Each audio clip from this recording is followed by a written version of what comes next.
Winter 1945 held the town like a closed hand. Roof lines crouched under snow, chimneys breathed thinly, and every window stayed blind on instinct. For 6 years, night had meant orders. Blackout shutters, whispered steps, a match cupped like contraband. Children learned the shape of fear by touch. Just before sundown, the convoy turned off the main road. 2 deuce-and-a-halfs, a canvas-muzzled trailer, a squad of Americans in frost-stiff parkas. They parked beside the dead substation, the one with its doors chained and its gauges staring at zero. An officer with pencil behind his ear, Lieutenant Carter, unrolled a paper map already webbed with grease-penciled lines. Beside him, Herr Kappel, the town's gray-mustached electrician, hugged a tin of porcelain fuses as if it were bread. "Tonight," Carter said, tapping the breaker cabinet, "you sleep with light." The rumor ran ahead of the cable reels. People drifted into the square, boots quiet on packed snow. Widow Lisa kept one hand on her son's shoulder. The boy craned for a better view of the Americans feeding copper into the dark. Dusk collapsed. Lanterns winked over workbenches. The generator coughed, found a rhythm. Carter set his palm on the cold steel of the main lever. The crowd held its breath. A fingertip hovered over a breaker.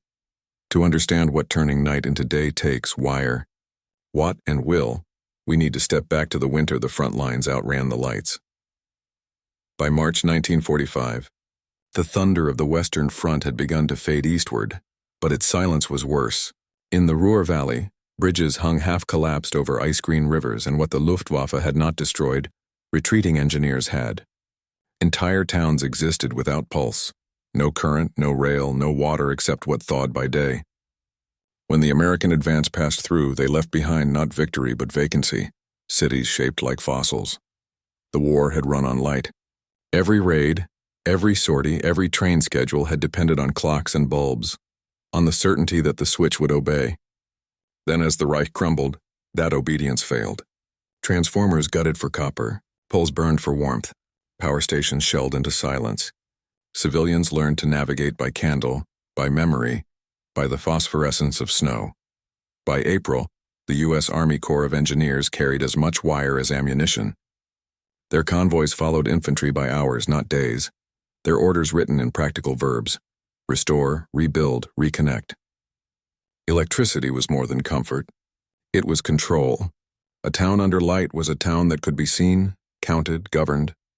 Darkness was an accomplice to rumor, to theft, to resistance cells calling themselves werewolves and promising a final hunt after surrender. That is how Lieutenant James Carter's 312th Engineer Battalion reached the small, Bavarian town of Heinfeld, a place not on any map, famous for nothing, but strategically pinned between 2 rivers and a railway the Americans wanted running before summer wheat came in. The division intelligence officer had circled it in pencil. Population Mokon 200. Power grid non-functional. No active garrison. Civilians compliant but afraid. Heinfeld had been dark for 8 months. The last generator failed in August when the Reich ordered all current diverted to armament plants farther north. Since then, people lived by oil lamps and rumor. Old men said the power lines carried ghosts now. Children refused to touch wall switches, convinced they would call soldiers instead of light. Fear had become furniture, something you learned not to notice. The first morning after occupation, the Americans drove in with trucks that looked like factories on wheels, cable drums, welding rigs, a portable generator hitched behind a Jeep. They posted guards at the crossroads and painted signs in both languages. Curfew 2000. No weapons. Cooperate and live. By noon, the engineers were unspooling wire across the square, measuring distances like tailors. The townspeople watched from doorways. For years they had been told that defeat meant enslavement, that Americans would loot, torch, punish. Instead, the foreigners measured voltage and handed out chocolate. Suspicion didn't vanish. It merely blinked under the strange brightness of daylight uniforms. When Lieutenant Carter asked for someone who knew the town's wiring, eyes turned to one man, Herr Ernst Kappel, 70 years old, retired tram technician, still wearing the cap of his trade. Kappel came forward slowly, holding a box of spare fuses like an offering. He expected confiscation. Instead, Carter nodded toward the substation. "Can you draw me your map?" he asked through a translator. The old man hesitated, then tapped the wall with a trembling finger. Here the main feed, here the transformer, here the line to the bakery and the well. His German words spilled like a current rediscovering its path. By late afternoon, Carter's men had traced the main artery of the grid, a loop from the substation through the church square, up the hill past the mill and back along the stream. The insulation was shot, but the bones were good. "We'll need to bring our own power," he muttered. "Get the 25 kilowatt out of storage." The translator relayed, and soon a pair of soldiers were backing a trailer into the yard. Its olive hull bore white stenciling, U.S. Army, portable generator unit, 5 kilowatt 110 220 vac. When the tarp came off, villagers flinched at the hum of metal that still remembered battlefields. Carter knelt beside the panel, wiped grease with his sleeve, and smiled faintly. "We'll wake her up tonight." He meant the machine. But for Heinfeld, it would mean something larger. The first night in half a year when darkness would lose its authority. And as the engineers laid their cables under a sky bruised with evening, a thought moved quietly among them. If you could turn lights on for your former enemy, maybe you could turn off the war itself. The Americans worked with a kit that looked like a traveling alphabet. A for ammeter, B for bus bar, C for cable clamp. Spools of THHN wire gleamed like tamed snakes on their reels. Field switchgear rode in crates stenciled with numbers. Every lid yielded another puzzle piece: knife switches, porcelain insulators, a handful of step-down transformers salvaged from a depot that had survived by accident. Grounding rods, 6 feet of stubborn copper, waited to be hammered into frozen soil until they found the earth's slow forgiveness. Carter briefed his sergeants the way an orchestra leader marks cues. Sequence is everything. Pump first, bakery second, clinic third. Church bell and street lamps if we've got surplus. No house lines yet, street and civic only. He jabbed the map with a pencil. Phasing. We're bringing in single phase tonight and balancing by block. I want a neutral tied like a prayer knot. We trip one fault, not the whole town. Heinfeld brought tools of its own. A coil of cloth-covered wire hidden since 1943. A cigar box full of intact screw fuses Herr Kappel had hoarded like jewels. A tram transformer that might be coaxed into one more season of work. A miller produced a crate of old ceramic lamp holders scraped from a warehouse under the pretense of repairs years ago. In peacetime, this would be thrift. In spring 1945, it was strategy. Cultural distance threaded every conversation. Villagers came with their hats in their hands because habit said victors demand tribute. Engineers answered with hand signals and patience because habit said civilians panic and panic breaks procedures. Rumors of werewolf units floated like wood smoke. A cousin who knew a boy who hid a pistol in flour. A roadblock shot at from hedgerow shadow. The GI's fingers brushed their rifle slings a little more often.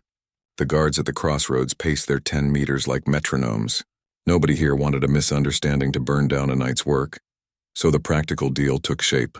Labor for rations, parts for safety, honesty for speed. Carter posted it on the substation door in both languages. Water first. Pump house feed prioritized. Bread second. Bakery line energized if safeties hold. Clinic third. Lights and heat for the 2 beds inside. Curfew stands. No wandering under new light past 2000. No tapping. No one connects a home without inspection. Light is order, his interpreter translated for the Burgermeister. The older man nodded, eyes fixed on the paper as if it might blur and disappear.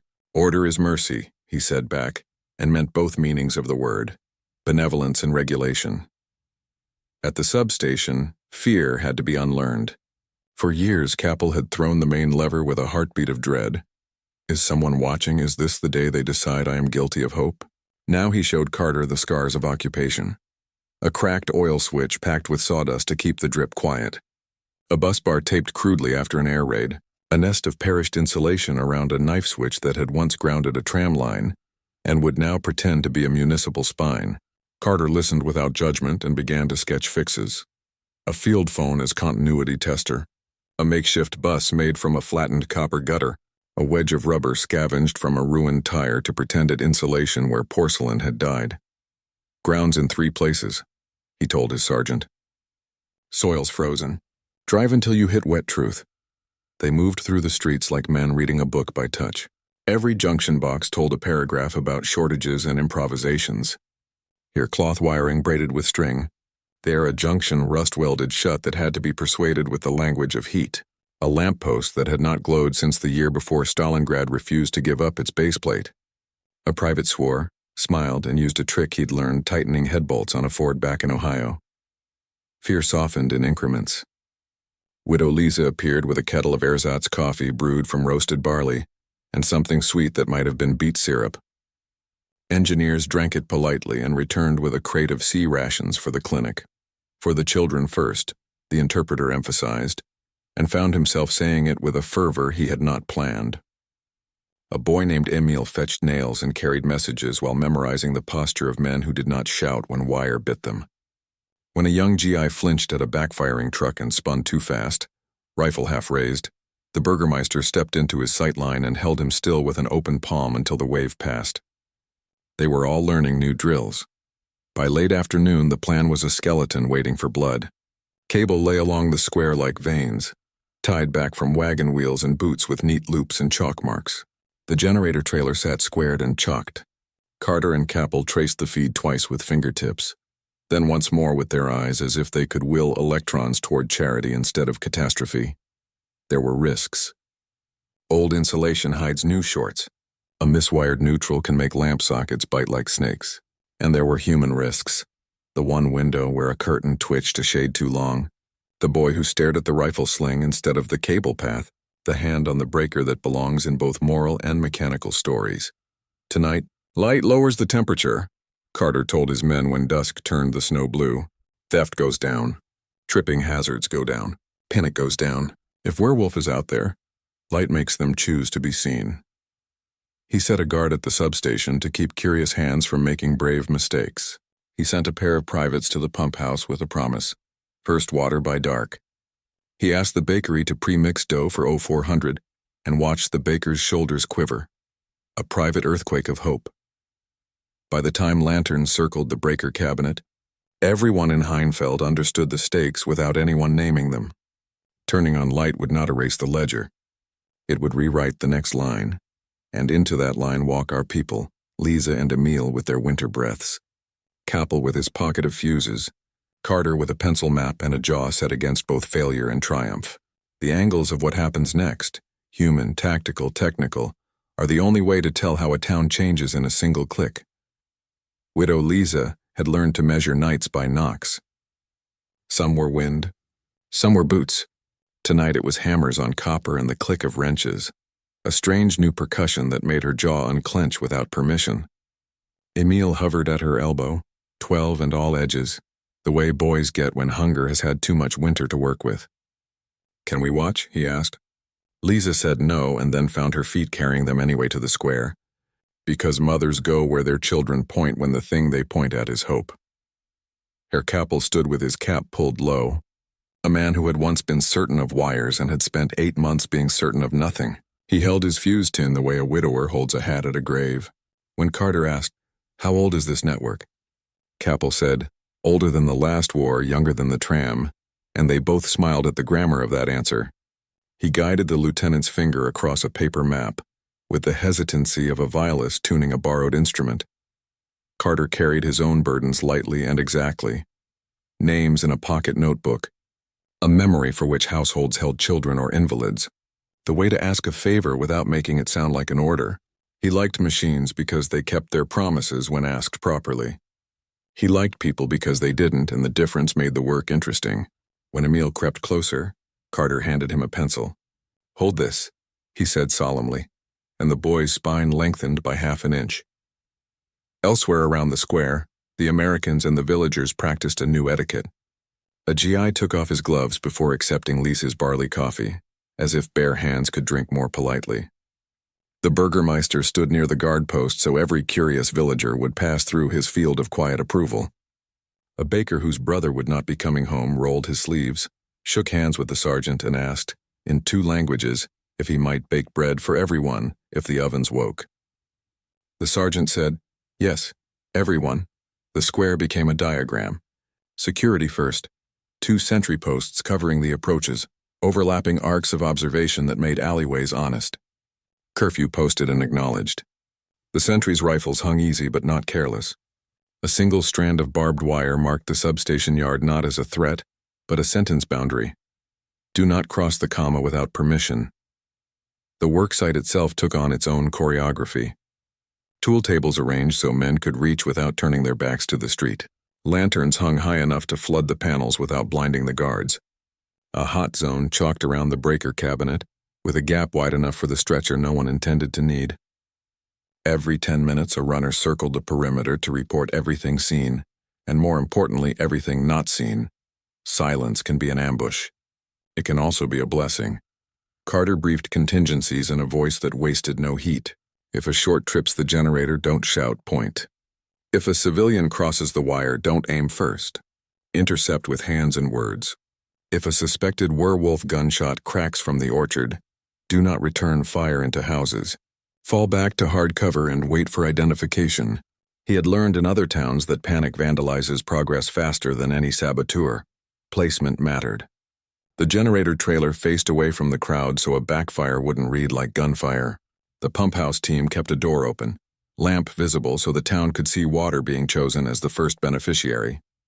At the bakery, 2 MPs helped slide the oven racks out for inspection, a small theater of protection that said, "We guard what helps you." Children pressed faces to cold windows and watched men in foreign uniforms weigh a loaf as if it were ordnance. Weather is a tactician's accomplice or adversary. Tonight the air held still. The snow packed tight enough to carry ladders without sinking. Boots made clean sounds. Breath made fog that floated and forgot itself. Cold steadied hands and slowed tempers. Even rumor froze a little. Electricity is a polite guest until it isn't. Carter treated it like a skittish horse.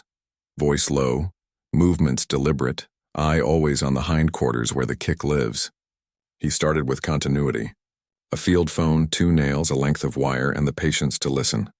Ring through from substation to pump house. Good. To bakery, good. To the church bell tower, weak but mending. Where the meter twitched wrong, he marked the map with an X. Then sent a pair with a ladder and a bucket of porcelain bushings to persuade history. The main cabinet opened like a confession. Knife blade switches dulled by neglect. Buzz bars with heat scars like old cigarette burns. Capel pointed to a cracked oil switch and said, "This one sulks." Carter peered in, sniffed the telltale ghosts of carbonized oil, and nodded. "We'll bypass with a jumper," he said, and laid out a copper strap scavenged from a ruined gutter. Flattened, drilled, deburred with a pocket knife until it behaved like a proper conductor. Phasing came next. He chalked A and B on cabinet plates and used a hand crank megger to court the insulation on each leg. The needle wavered, agreed, wavered again. "Good enough for a first light," he told Capel. "Not good enough for pride." Capel sighed and said, "Pride can wake tomorrow." Grounding rods met the earth with a sound that never stops being satisfying. The sergeant swung a sledge until copper disappeared into frozen loam and then disappeared again, hunting for the wet truth that would give stray volts somewhere to confess. A line of braided strap ran from rod to frame with enough slack to survive the town's first thaw. At the pump house, a private rewired a motor starter that had been kissed by damp and disappointment. He blew on the contacts like a gambler. He reseated a coil with the affectionate profanity of a man who has loved a misbehaving truck. When the test light blinked, he grinned at the miller as if they had shared a joke about torque and grace. Water would have its turn again. Carter synchronized the generator with the patience of a man stringing a ship model. Fuel, choke, correct frequency, steady voltage. He watched the Hertz meter find 60 like a swallow finds its nest. He listened to the engine settle into a song that said, "Ask me anything reasonable." He set the governor with a touch that belonged in a different life, maybe a piano teacher's. Not this one surrounded by steel and second chances. Load planning obeyed a more human arithmetic. Pump first, draw heavy, then taper. Bakery second, oven sip at first, then gulp. Clinic and street lamps third, gentle. He penciled amperage next to each feed, ran his thumb down the column and whistled the low, 3-note tune of a man who thinks the math might not betray him. Then the tests that look like superstition but aren't. Tap a lamppost with a wrench and listen for the particular ring that says the insulator is seating. Sniff a cabinet for the first metallic hint of a short burning somewhere out of sight. Lay a palm on a transformer casing and count to 10, trusting skin to report truth faster than gauges do when surge is small. The last cables were lashed back from cartwheels and small boots. The chalk line around the cabinet thickened into a boundary everyone understood. Emil stood on his toes to see the amateur face, and Carter did not tell him to step back. "You'll be an electrician by summer," he said without looking down. Emil did not breathe until the lieutenant smiled. By full dark, the system was a held breath. The generator purred. The pump house crew stood by with a hand on a valve wheel. At the bakery, dough waited under cloth like sleeping hills. In the clinic, a nurse folded clean bandages near a lamp that as yet refused to glow. In the square, Widow Lisa's hand found her son's shoulder and finally relaxed. "Sequence," Carter said softly, and the word ran the line like voltage. The lever was next, but levers are honest only when all the small, careful work behind them has been tended like a garden. That work was done. Command, if done well, looks like courtesy under pressure.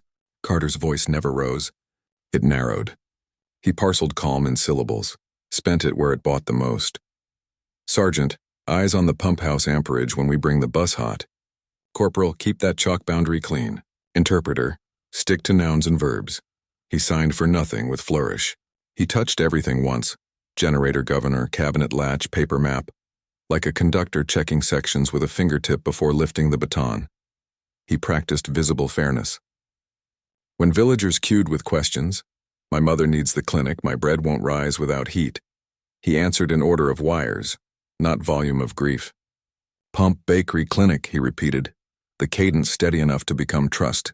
When a private fumbled a bushing and swore, Carter did not rebuke him. He handed him another bushing and the screwdriver aligned to the slot. The lesson traveled faster that way. Leadership also meant leaving room for other people's dignity. He asked Capel, not told him, where the neutral bar used to run in the cabinet before someone robbed it for copper. He let the burgermeister read the posted plan aloud to the square in his own voice, and stood 2 paces behind like a shadow that kept its distance. When Lieza hovered near the rope, Carter nodded to the sergeant, who lifted it briefly to let her pass close enough for Emil to see the amateur face. "No speeches.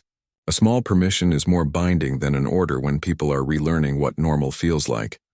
His contingency tree lived in a quiet corner of his mind and showed in short, spare lines on a notepad: trip, isolate, reclose, crowd surge, MP cordon, interpreter, gunshot, cover, count, confirm. He had learned in other towns that the difference between panic and procedure is often a single sentence given in the right tone at the right time. He kept that sentence ready. "Hold, we'll fix it." The word floated like frost. Some men in the square had worn armbands weeks ago. Some Americans had lost friends to bridges that detonated 1 minute too late. The distance between uniforms does not evaporate under lanterns. It thins where work is. A rumor slid along the bakery wall: werewolf boys in the orchard, and brushed the sentry's neck like cold breath.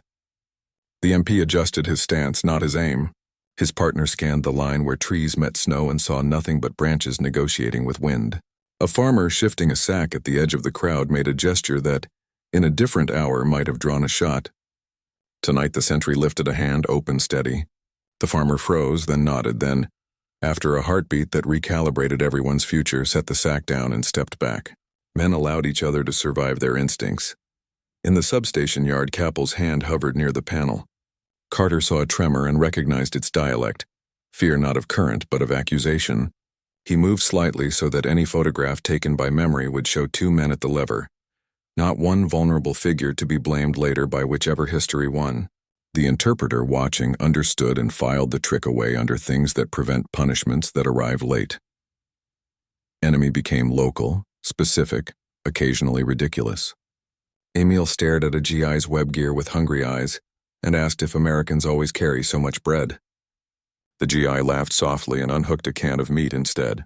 The boy misread the label, misread the food, misread the world, took a bite, and discovered that even enemies eat strange things when supplies are honest. Where malice might have bloomed, fatigue planted something else. The square had the hush of a workshop at closing time. Men traded glances that said, "Let's finish this," without discovering each other's worst selves. That pact, unsigned, unspoken, guarded the night more effectively than any posted order could have. Light is not neutral. It is a promise and a boundary at once. Carter's posted plan, Water, bread, clinic was policy, but read like ethics. It said, first serve what keeps people alive, then what keeps them decent, then what keeps them proud. The order was a grammar. Verbs followed it and behavior conjugated accordingly. The moral risk in an occupied town is always the same, triumph performing itself in front of the newly powerless. Carter starved that performance. No grand reveals, no stage cheering. He forbade photographs of the breaker pull. We're not a circus, he told the corporal with the camera. We're a utility. It wasn't humility. It was discipline. Utilities outlast banners. Rules held the perimeter of mercy. Curfew wasn't cruelty. It was a valve on the pressure of sudden freedom. No tap orders weren't hoarding. They were recognition that a miswired house can become a funeral. The MP's rifles stayed slung, but their safeties were checked. Magazine seated, decency protected by preparation. Not wish Capel found his own ethic again. The one he had practiced before flags taught him new prayers. He insisted on swapping a cracked fuse holder for one from his tin, even when the American said the old would probably hold a night. Probably is not safety, the old man muttered. And Lisa heard the sentence settle into Emil like a seed. Tomorrow the boy would repeat it when friends tried to improvise a lamp from frayed cloth wire. A town's character turns on which sayings travel fastest. Moral clarity arrived in the smallest gestures. The interpreter, translating "no one connects a home without inspection," hesitated over the pronoun and chose "we," not "you." The burgermeister read the line and did not flinch. The MP who had thought of the orchard rumor kept his muzzle down and his eyes up and, hours later, would remember both choices with relief. Lisa, feeling the rope lift for her son, understood that respect can be braided from rules as surely as from kindness. What made the night honest was not the hope that no one would do wrong. It was the arrangement that made right easier. Lights at the pump house and bakery told thieves that someone was awake. A bright clinic said wounds would be seen. A lit clock said time had a keeper again. When people can see each other, they gossip less and repair more. Under illumination, vengeance looks like what it is, expensive and stupid. Under illumination, apologies don't need witnesses to count. So the moral arc bent not by speech but by sequence. First water, then bread, then care, then light in the streets where rumor likes to walk. The engineers built a circuit for electrons and, accidentally or not, for trust. Behind the chalk line, the cabinet waited. The generator idled steady. Somewhere a boy breathed in sync with an amateur needle. Leadership had set the stage. Enemies had chosen not to be inevitable. Rules had built a narrow road through a wide night. At the end of that road stood the lever. Simple, heavy, honest. The square exhaled into stillness. Lanterns ringed the cabinet like careful stars. Snow had taken on the private blue of true night. The generator idled with the confidence of a dog that knows its house. Carter pulled his gloves tight once, then tucked them in his belt. Bare fingers for the lever. Skin tells truth faster than leather. Sequence, he said softly, and the word found its places. Pump house standing by. Bakery standing by. Clinic standing by. Capel opened the cabinet door. Hinges complained, then accepted. Knife switches glinted dull. The new jumper strap lay where copper gutter had been asked to remember its former life as metal. A braided neutral sat like a seatbelt across the rack. Carter tested the latch with his thumb. No give. He looked down and found Emil's eyes fixed on the amateur needle as if he could will it to kindness. Phasing AB only, Carter murmured to his sergeant. If we hear the governor hunt, we drop load fast. Pump first, count 10, then bakery. Leave the clinic for the third breath. He checked the governor again, adjusted a hair. The Hertz meter read steady. Voltage sat respectful. He pressed the carrier's talk button on his field phone and listened to the pump house. A private whispered, "Sir, I can feel the wheel wanting." "Good," Carter said. "Let it want. On my count." He glanced once at the perimeter. MPs paced their measured arcs. The interpreter stood near the rope, hands visible, posture set to calm. Widow Lisa watched without blinking. Her boy's shoulders had found a soldier's square without training. "Ready?" Carter said to Capel. The old man's hand hovered, reverent and afraid. Carter placed 2 fingers over the older hand, turning one person's tremor into 2 people's steadiness. On 3. 1. The generator's note sharpened as if it too drew breath. 2. A child broke from the crowd. Small boots. Quick. A gap under the rope found a body intended for the wrong place. A mother's voice knifed the air. The guard nearest the gap moved, not to grab a rifle, but to interpose himself, arms wide, palms out. The interpreter's shout translated into muscle. "Stop, danger, halt." The child froze. The MP dropped to one knee, brought himself down to the level where fear can understand hands better than words. The boy backed away. The rope fell back into place. Carter had not moved. He had not called it off. He had waited until life remembered itself at the edge. 3. Capel and Carter pushed the lever. The thunk of contact felt in the teeth. The generator deepened, a bass note catching. The amateur's needle rose like a careful dawn. In the pump house, a motor coughed, tried again, and found its spin. A private laughed once, short and disbelieving, and then remembered to open the valve a quarter turn at a time. At the well spout above the square, water hiccuped, sulked, and then poured into a trough, steam ghosting in the cold. Someone clapped a hand over a mouth to keep the sound from breaking the spell. "Hold," Carter said, watching the governor. "No hunt," he counted in silence, eyes on the needle. 4, 5, 6, 7, 8, 9. Bakery. At the bakery, the sergeant had checked the elements twice, the insulation once, and the superstition thrice. He closed the local knife switch. The oven's indicator bulb, ancient, stubborn, glowed a sullen orange, then brightened. Heat crawled back into brick that remembered the shape of bread. The baker, sleeves white with flour, set his palm near the opening and inhaled as if testing a story. He nodded. The nod traveled like voltage. The square did not cheer. Cheering is for crowds. This was a town. They breathed in time with the machine. Lisa's shoulders lowered a fraction. Emil's mouth formed a word he did not say. The Burgermeister wiped his eye with a thumb and pretended it had been snow. The clinic waited, lightless but expectant. Carter gave it 3 more counts for respect. "Clinic," he said. The corporal at the panel eased the switch. Inside, a single lamp blinked, hesitated, gave up darkness. A nurse who had folded bandages by a window for 8 months stood under the new light and found her hands looked younger than they had that afternoon. She touched the lamp's shade with the back of her knuckles as if checking for fever. She smiled at no one.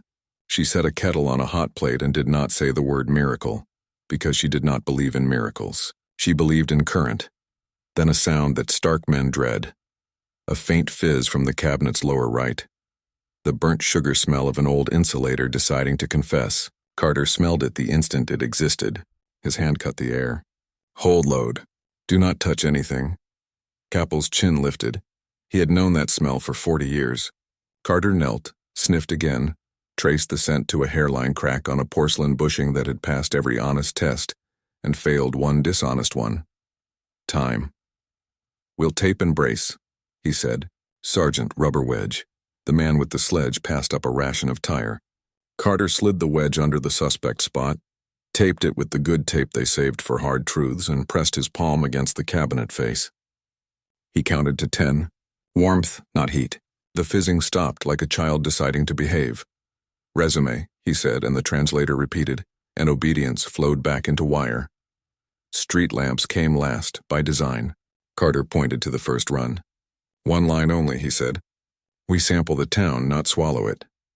A private on a ladder twisted a new bulb into an arm that had not lifted anyone's face in seasons. The filament took, brightened, held. In the square, eyes lifted automatically, the way they had when the clock used to chime. Shadows shuffled into their new corners. Faces looked like faces again, cheekbones, jaws. A hint of color where blood remembered to rush. There was one window still black as refusal, the house at the corner with the shutter that had not opened since a telegram arrived there 2 winters ago. The crowd looked, then looked away, shame and superstition dividing the gaze. Carter looked too, then did something unmilitary. He waited. He did not send a private to knock. He did not call. He let the dark measure itself against the rest. Beside him, Lisa moved. She reached into her coat and produced a bulb wrapped in paper, one she had kept since before the last winter, a votive of glass. She held it toward the rope. The sergeant lifted the strand without looking at Carter for permission. She crossed the snow, climbed the 2 steps to the shuttered door and knocked once. After a long time, it opened the width of a knuckle. A whisper, a hand. The bulb passed across the seam. The door closed. A minute became longer. Then the window bloomed, a soft, reluctant yellow like waking late. No one clapped. Someone exhaled. Carter checked the governor again. Steady. He marked figures in his notebook. Pump load acceptable. Bakery rising within plan. Clinic negligible. Street line stable. He looked at Capel. The old man's hand lay flat against the cabinet, feeling his town through steel. Good, Capel said. The word meant more than good. It meant right. They were not done. They had to balance phases tomorrow. Clear faults, run inspections, teach rules, write a dozen small treaties on paper, and 100 on habit. But the hinge had turned. Beyond the square, maybe in an orchard, someone who wished the dark would return took a step backward and thought better of it. Light had its courage. It had its malice, too. Hold the bus for 10, Carter said, eyes on the needle. Then we feed a single street more. He did not look at the crowd when he said it. He looked at the lever, which had told the truth so far, and at the boy whose breath had learned to follow the ammeter, and at the night, which had become a smaller thing. The first light arrived the way peace always does, quietly enough that no one dared name it until it was undeniable. At 23:48, the second street line came alive. A single bulb at the butcher's corner blinked twice, then glowed with a clean white certainty. The current ran like a rumor, cautious, disbelieving, and then suddenly everywhere. Filaments across windows began waking in slow relay, as if the town itself were remembering its own shape, a glow against glass, a reflection in puddles. The faint tremor of insects confused by the sudden resurrection of day. For 6 years, night had belonged to patrols, whispers, and ghosts of authority. Tonight it belonged to kitchens, to hands cutting bread, to a clock's pendulum resuming its patient work. Carter stood at the edge of the square, his logbook tucked beneath his arm. The governor's hum steadied at 60 hertz, as dependable as heartbeat. He wrote 3 words on the next page. System hold steady. Capel exhaled through his teeth, the sound halfway between laughter and prayer. It breathes again, he said in German. The interpreter caught the meaning and translated softly, though most in the crowd already understood without words. Around them, silence gave way to the quiet orchestra of normal life restarting. Boots scraping, a window creaking open, a cough in the back of the crowd that didn't sound afraid anymore. The Burgermeister approached Carter, hat in his hands, shoulders folded inward with the posture of apology. Captain, we will pay for the wire, he said haltingly in English. For the copper, Carter shook his head. You'll pay in care. Keep the load balanced. Don't overdraw. That's worth more than wire. The mayor nodded once. The interpreter repeated it in German. The crowd seemed to hear the exchange as decree, not mercy. The nurse from the clinic walked into the square with a tin mug of coffee for Capel and another for Carter. For staying awake, she said, her English careful but proud. Steam mingled with the breath of the generator's exhaust, both equally human. Capel raised his cup. To the current, he said. Carter lifted his own. To the people who'll keep it. The crowd began to thin, drifting home beneath the soft new light that mapped familiar paths again. The MPs kept their positions but eased their grips. Some even waved back at villagers who waved first. Enemy and guard had become silhouettes walking home through the same glow. At the bakery, the owner opened his door just enough for the smell to escape. Yeast, heat, and forgiveness rolled out in equal measure. A private off-duty at the edge of the square sniffed once, closed his eyes, and smiled. It smelled like Kansas. Near the pump house, a sound drew attention, the laughter of a boy. Emil had dipped his hands under the steady stream of water, flicking droplets at the air as if baptizing himself in proof. It's warm, he cried, surprised that warmth could hide in metal. His mother smiled from a distance. Capel glanced toward Carter. He will remember this night forever. Carter nodded, but his gaze lingered on the horizon where night thinned to pale gray. He'd better remember the rules too, he said softly. That's how it stays on. He was only half joking. Capel knew it. Across the square, the house that had refused light now shone faintly. A figure, an old man, had stepped outside and leaned against his doorway. He stared at the lamppost as if it were an apparition. Carter didn't know his name, but he recognized the look. A man who had lost too much to expect any good to last. Carter walked over, slow, deliberate. Evening, sir, he said. The man's German answer came like gravel. Long time since that word meant anything. Carter gestured toward the lamp. Looks like it means something again. The old man looked up. His eyes adjusted, finding not glare but gentleness. Light makes the world smaller, he said. Maybe small is safe. Carter didn't answer. Some truths didn't need translation. He touched the man's shoulder, then turned back toward the cabinet. Midnight arrived without ceremony. The engineers shut down non-essential loads, marking notes in the log. The square was still bright enough to read by. Frost sparkled on the metal railing like stars surrendered their shift to bulbs. Capel began to close the cabinet when Carter stopped him. Leave it open till dawn. Let the air dry it out. We'll run a full sweep tomorrow. The old man smiled. Always tomorrow, he said. That's a good word. Carter grinned faintly. Best one we've got. He looked at the faces still lingering. The sergeant, the interpreter, the baker, the nurse, Lisa and Emile, each caught between fatigue and quiet triumph. All right, he said, go home. Sleep under your own light. Hours later, with the generator on idle and the guards dozing, the town of Steinhoff looked less like a place captured and more like a place rescued. Snowmelt shimmered on the cobblestones, reflecting 100 small suns. At 04:10, a sentry on the east road saw a shape in the distance, a horse cart returning from the fields. The driver was wrapped in a gray blanket, his lantern dark. As he entered the town limits, the streetlights caught his face. He looked up, startled, and laughed out loud to no one. He hadn't expected to see light again in his lifetime. From the ridge above the town, the line of glowing windows looked like a necklace, one strung not for beauty, but for belonging. A mark on a map that meant here the war is over. Carter closed his notebook. The generator's heartbeat steadied into a lullaby. He leaned against the fence post, eyes half closed, listening not for threats but for the sound that told him the mission was complete. Ordinary silence. Behind him, Capel was humming a tune so old that neither knew its name. Lisa and Emile walked home together through light that no longer needed guarding. The first bread of the new morning rose in the bakery oven, and in the clinic a nurse slept in a chair under a lamp that hummed softly, refusing to go out. For the first time in years, night had ended on schedule. Morning came like a gentle confession. The snow had receded into silver pools, and for the first time in years, Steinhoff woke to something resembling normalcy. Windows stood open, curtains drawn back not in fear but curiosity. The air smelled of bread, wet pine, and exhaust, the aroma of rebuilding. Captain Carter stood at the substation with his clipboard tucked under one arm, hat tilted back, coffee cooling in the other hand. He had seen cities larger than Steinhoff, Paris, Antwerp, Aachen, come back to life under Allied restoration. But something about this place felt different. This was not liberation by parade. It was redemption by procedure. He turned a page. Pump pressure steady. Load on bakery line, within margin. He smiled faintly. Clinic voltage good. Frequency holding. Beside him, Capel rubbed his palms together as if the light itself had left warmth behind on his skin.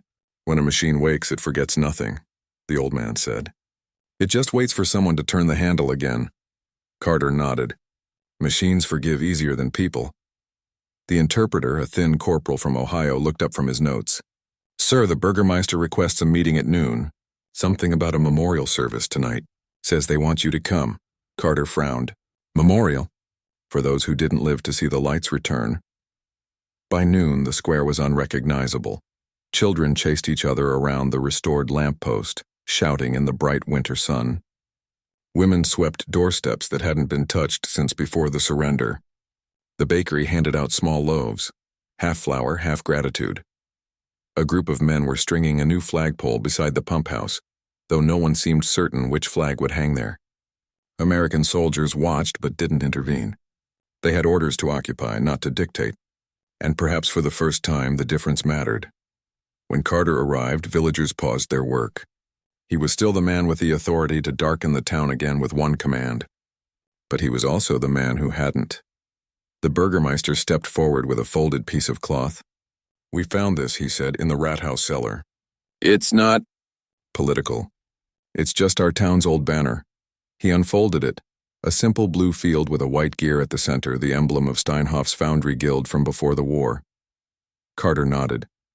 That one'll do. They hoisted it together. No speech, no anthem. Just fabric moving against wind that had finally lost the taste of smoke.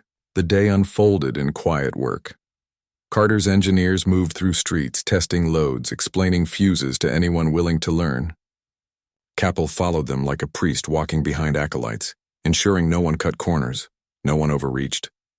Lisa brought bread and boiled potatoes for the men at noon. Emil trailed her, holding the basket full of questions about wires and switches. Carter crouched beside him and showed him the symbol stamped into each junction box, a lightning bolt inside a circle. "What does it mean?" the boy asked. "Danger," Carter said. Then after a pause, "And power if you respect it." Emil squinted at the metal, nodding solemnly as if accepting an oath. Capel watched and smiled. "You teach like an engineer, Captain." "I teach like a man who's blown up enough mistakes," Carter replied. They all laughed quietly, the first sound of shared humor in a town that had forgotten how. That night, the memorial took place under the same lamp that had first flickered to life. Villagers gathered with candles, though they no longer needed them, and laid small offerings. A photo here, a name carved into wood there, a folded letter never sent. Carter stood back near the generator truck.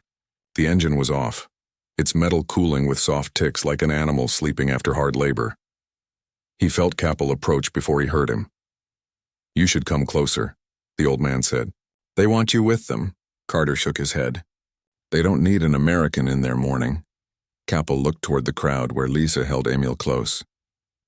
The boy had his eyes lifted to the lamplight. "Maybe they do," he said. "To remember who gave the night back." Carter's jaw tightened. "They gave it back to themselves. We just kept it from tripping." Capel chuckled, low and weary. "A humble electrician who makes philosophers out of soldiers." "That's a new kind of war." Carter didn't answer.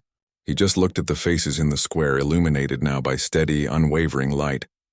The wind carried no sirens, no marching boots, just the simple rhythm of people staying alive.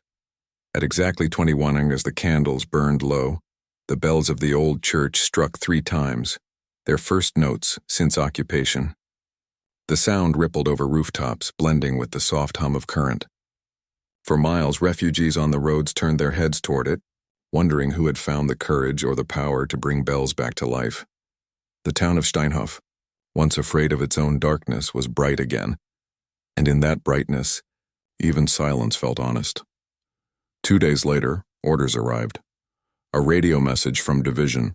Forward detachment to proceed south. Establish power restoration at coordinates K241 by 1800 hours. A new town. A new blackout.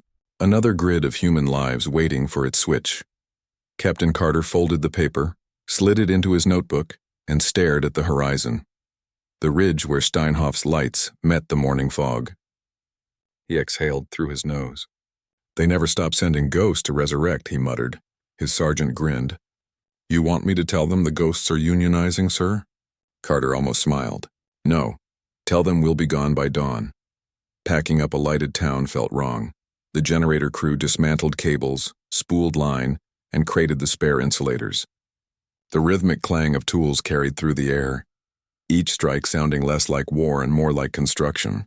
Children gathered near the fence to watch, whispering to each other as if the Americans were magicians undoing a spell. Capel came to the yard with a leather satchel under his arm. He handed Carter a folded diagram, the camp's electrical schematic, redrawn by hand, every measurement written with the care of scripture. "Copy," Capel said. "So the next town knows where to begin." Carter studied it, then closed the folder carefully. "You should keep this." "I already have it," the old man said. "But paper travels faster than people." The interpreter smiled at the phrase, scribbling it down for memory. Capel continued, "We'll maintain the circuits. Every Sunday I'll check the line with the boy." He looked toward Emil, who was pretending to measure voltage with a stick and an imaginary meter. "He learns quickly." Carter's gaze softened. "Keep him near the wires, not the weapons. They make a similar sound, but only one of them means progress." By mid-morning, most of the American gear had been loaded. The townspeople gathered at the edge of the square, not to protest the departure but to witness it, as if to convince themselves it had truly happened. Light, power, water, order, all real, and now self-sustaining. The Burgermeister approached with a wooden crate. Inside, wrapped in linen, were 3 loaves of bread and a bottle of apple schnapps. "For your men," he said awkwardly. "For electricity." Carter laughed quietly. That's the first time anyone's paid us in carbohydrates and voltage. The Burgermeister smiled back, then grew serious. Before you leave, you must see something. He gestured toward the bakery. The crowd parted. There in the window hung a sign freshly painted in careful German script, and below it an English translation. It read, Ehrlich Brot, honest bread, baked with American currant. Carter read it twice. He felt something unspool in his chest, part pride, part disbelief, part exhaustion. That's one hell of a brand, he said. Just don't charge royalties. The Burgermeister shook his hand. If the current stops, we'll fix it. If the world stops, we'll wait. At 15 near, the convoy rolled out. Engines started with coughs, then settled into diesel rhythm. The last truck carried the generator, now cool, chained down like a captured dragon. Soldiers waved. Children ran alongside until the road curved south, past the ridge, past the last visible pole carrying the new line that fed the town. Carter looked back only once. From the crest of the hill he could see Steinhoff glittering faintly in the daylight, a constellation on Earth. He imagined how it would look from the next valley over, a small miracle mistaken for a sunrise. The sergeant beside him pointed. They'll keep it running? They will, Carter said. People always keep what they've waited long enough for. The truck bounced over ruts. Ahead the map unfolded, town after town marked in red pencil, each a pocket of darkness waiting to be rewired. War had broken them with bombs. Now peace demanded something slower, more exacting. Patience, socket by socket. Night fell fast on the road. The engineers bivouacked near a half-frozen stream. No lights per order. The stars were enough. Carter sat on the tailgate reading Kappel's hand-drawn schematic under the dim glow of a hooded lamp. Lines, circles, notations, ordinary symbols carrying extraordinary faith. A single penciled note at the bottom, in Kappel's uneven English. If dark come again, remember this. Light is not owned, only borrowed. Carter closed the folder and leaned back against the truck. The generator slept behind him. Down the road, Steinhoff's glow was still visible, faint but defiant against the horizon. The sergeant approached quietly. Hard to leave it behind, isn't it? Carter nodded. Every wire we leave is a story that keeps writing itself. He took one last look toward the north. Somewhere in that tiny town a boy would wake tonight to check the ammeter just because he could. Somewhere an old man would tap a panel and smile at the hum. Somewhere light would refuse to go out. Get some sleep, boys, Carter said softly. Tomorrow we wake another ghost. The wind carried the hum of the generator chain, faint and metallic, like a song remembering its melody. History rarely remembers the men who fixed the wires. It writes about generals, treaties and bombers, not the soldiers who traded rifles for voltmeters, who stitched broken grids instead of borders. Yet somewhere between destruction and peace it was these small acts of repair that taught Europe how to breathe again. Steinhoff was not strategic. No maps marked it in red. But for one night in 1945, it became the front line of a different kind of victory. The quiet kind, measured not in territory gained, but in fear lost. Captain Carter's unit moved on. The army would follow its timetable, restoring one town after another until the network of light stretched like a promise across the ruins of Germany. Each spark became a signal. Civilization endures. Years later, the power lines they built would feed into the first unified European grid. No one remembered the names on the blueprints. But the current remembered. Kappel stayed in Steinhoff until his hands grew too old for wrenches. Emil became an engineer, studying in Munich on a scholarship from a program the Americans quietly funded. When asked in later interviews why he'd chosen electricity, he said, "Because when the lights came back, I saw my mother smile for the first time." That was reason enough. And Carter? He went home to Ohio, opened a small repair shop, and never spoke much about the war. But every Christmas he received a parcel from Germany. A loaf of honest bread stamped with the words baked with American currant. He never ate it. He kept each loaf wrapped and dated, lining them on a shelf in his workshop. Reminders that sometimes victory doesn't explode. It hums, it glows, it stays. In the end, light became the truest monument. Not the statues or medals, not even the stories, but the enduring everyday glow over the roofs of a town that had once feared the night. Because peace is not when guns go silent, Peace is when switches click and someone, somewhere, looks up at a bulb and thinks it's still on. And that, more than any flag ever raised, is how the world begins again. Subscribe for more true stories that remind us of what it means to be human, even in the darkest of times.